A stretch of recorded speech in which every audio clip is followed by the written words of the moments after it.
Your task, the Unit 1 Activity 6 discussion post. The instructions. Click on the Discussions tab to start your thread. Imagine that you are representing France at the peace negotiations. You are furious with Germany for destroying your country.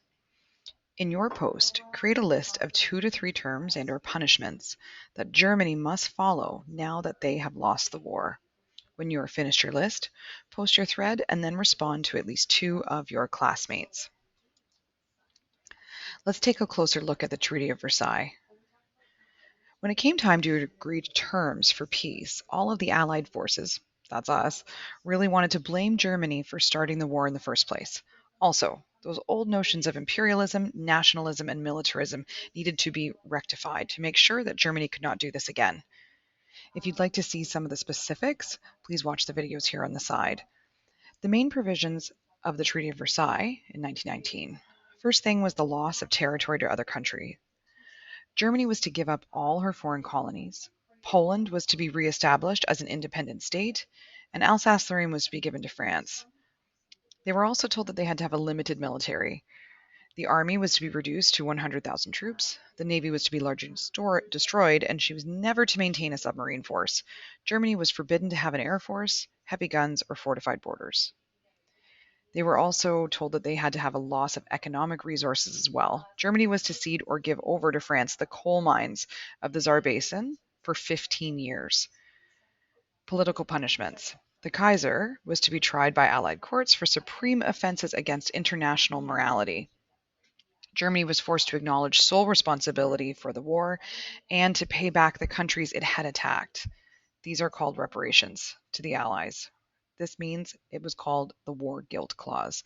Germany was to devote her economic resources to the rebuilding of the devastated areas in France. They had to pay France 4.6 billion in damages. Did you know that Germany just paid off the reparations in 2010? It took Germany 92 years to pay off the debt imposed on them by the Treaty of Versailles. Your task, portfolio upload.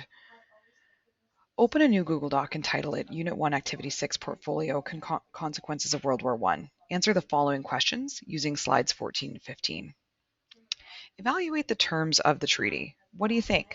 Were they too harsh? Were they fair? Explain your answer using evidence from the lesson. At least 5 sentences.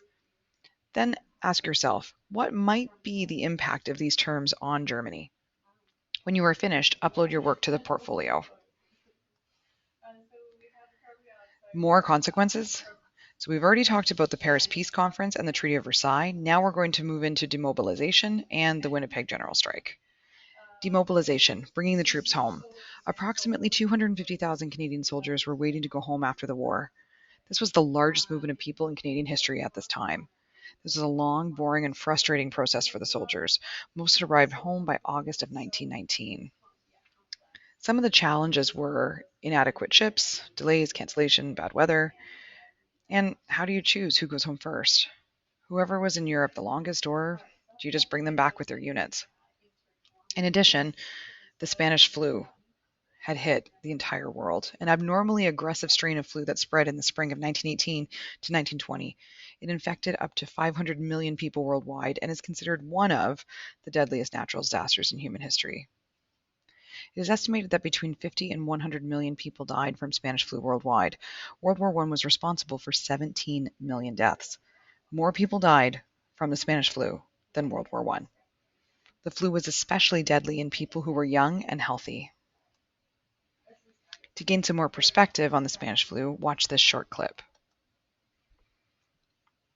Consequences of war, the Winnipeg General Strike. Returning soldiers in a changing economy created an environment of what seemed like false promises. They had gone overseas to fight for a better world, but came home to a country of limited jobs, poor working conditions, and rising costs. Since there were no benefits such as compensation for injured workers, unemployment insurance, or pensions, many people joined unions to get their voices heard. There were no labor laws that forced employers to discuss and bargain with employees, so many workers had no choice but to strike. In 1919, workers in Winnipeg had had enough. For them, it was time for change, time for better working conditions and treatment in the workplace. For employers and the government, they saw this as an attempt at a revolution. To gain some more perspective, watch this short video clip.